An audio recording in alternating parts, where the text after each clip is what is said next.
शिकायतें जब हुई तो नेता सदन ने कहा कि आप लोग दलाली छोड़ दो, अधिकारियों को मैं सुधार दूंगा। मैं अपने नेता सदन का बहुत धन्यवाद देता हूं। 5 साल तक दलाली चलती रही, नेता सदन को पता ही नहीं लगा।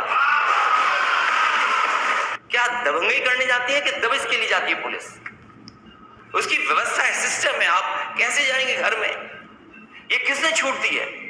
आप घर में घुस गए, बेटी को इतना पीटा कि जान चली गई। सदन के नेता पुराने हैं, सदस्य बड़ी संख्या में नए जीते हैं, पुराने भी जीते हैं, पुराने, लेकिन नए मंत्री ज्यादा बने। माननीय अध्यक्ष जी, जीरो टॉलरेंस की बात करने वाली सरकार और जिस तरह घटनाएं हो रही हैं उत्तर प्रदेश में, कोई कल्पना नहीं कर सकता कि ये उत्तर प्रदेश वही है जहां पर जीरो टॉलरेंस की बात हो रही हो। जब कल मैडम गवर्नर यहां पर स्पीच दे रही थी, उसी दिन अखबार में, कल के ही अखबार में, और परसों की घटना जहां पर एक 19 साल की बेटी के साथ दुष्कर्म हुआ, और ये एक घटना नहीं है। अगर हम घटनाओं को देखें और आंकड़ों को देखें, मैं माननीय अध्यक्ष आपके माध्यम से सरकार से कहूंगा, कम से कम सरकार इस पर साफ कहे कि जो जीरो टॉलरेंस की बात कर रही हो और जो सबसे ज्यादा अपने आप को प्रचार में इस बात के लिए प्रचार कर रही हो कि वो सबसे ज्यादा संवेदनशील है महिलाओं को लेकर के, बेटियों को लेकर के, लड़कियों को लेकर के। लेकिन अगर हम देश के और उत्तर प्रदेश के आंकड़े देखें तो महिला अपराधों में यूपी सबसे आगे है।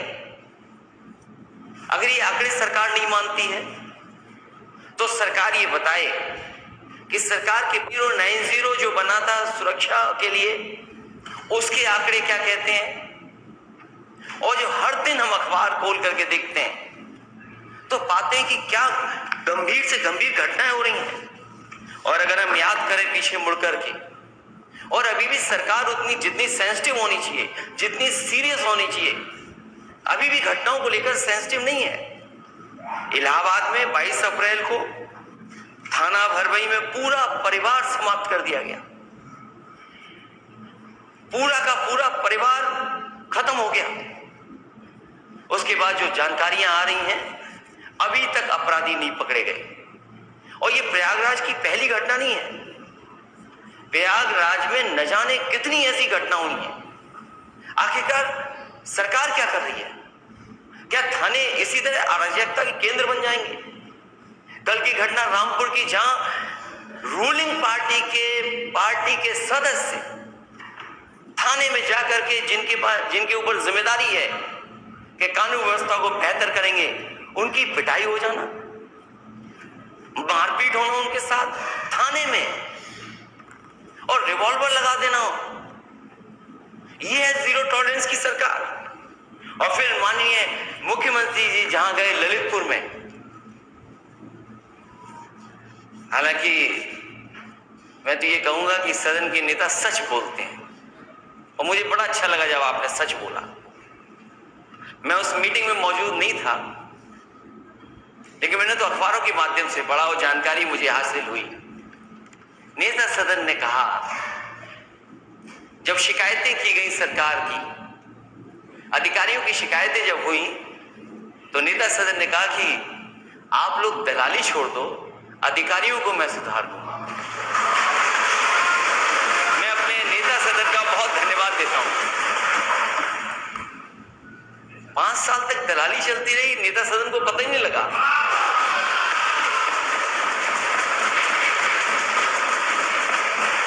और किन अधिकारियों को सुधार दिया? मैं इस विषय को, इसलिए इन विषयों को उठा रहा हूं। मैं खुद गया ललितपुर, और जब मैंने वहां सूचना पाई कि एक बेटी के साथ ऐसी घटना हुई, सरकार ने कार्रवाई की। लेकिन क्या सरकार ये बताएगी कि घटना होने के बाद जीरो टॉलरेंस है? घटना ना हो उसके लिए सरकार क्या कर रही है? इसी तरह सिद्धार्थनगर में क्योंकि पुलिस को खुली छूट मिली हुई है। सिद्धार्थ नगर में घर में जाकर के पुलिस पकड़ने की कोशिश करती, नहीं पकड़ पाती है, या मां उसको छुड़वाने आती, मां को गोली मार दी जाती। और उस घटना को क्या रूप दे दिया गया, किसी और को जाकर के जेल भेज दिया। सच्चाई जनता जानती है, लेकिन सरकार और प्रशासन जब अपराधियों के साथ खड़ा हो जाएगा, जो घटना कर रहे हैं उनके साथ खड़ा हो जाएगा, तो न्याय कैसे मिलेगा। चंदौली की उस बेटी की जो रो रो करके कह रही थी, पुलिस दबिश करने आई थी। क्या दबंगई करने जाती है कि दबिश के लिए जाती है पुलिस? उसकी व्यवस्था है, सिस्टम है। आप कैसे जाएंगे घर में? ये किसने छूट दी है? आप घर में घुस गए, बेटी को इतना पीटा कि जान चली गई उसकी। और ये बात मैं नहीं कहता हूं। और आज के जमाने में जब आप डिजिटलाइज कर रहे हो सब चीजों को, हर चीज को आप इंटरनेट से जोड़ रहे हैं, क्या आपने नहीं सुना? माननीय सदस्य जितने भी हैं सबने सुना होगा कि वो बहन क्या कह रही थी। उसकी बहन कह रही थी कि पुलिस ने इतना पीटा कि जान चली गई। उसके बाद पुलिस उसकी झूठी कहानी बनाने के लिए फांसी से लटकाना चाहती थी। ये घटनाएं होंगी उत्तर प्रदेश में, क्योंकि एक घटना नहीं है। मैं सूची पढ़ सकता हूं, लेकिन मैं सरकार से जानना चाहता हूं। नियम 56 किसी एक विषय के ऊपर होता है। मैं सरकार से ये जानना चाहता हूं। आप अपना भाषण दो, मैं समझ गया। मैं देखिए आपका धन्यवाद देता हूं। हालांकि मैंने 3 घटनाएं बताई हैं जी। मैं नेता सदन जब मौजूद हैं तो मुझे कम से कम ये जानकारी दें कि क्या उत्तर प्रदेश में सबसे ज्यादा अपराध महिलाओं पे हो रहे हैं कि नहीं हो रहे। और डायल 112 और 1090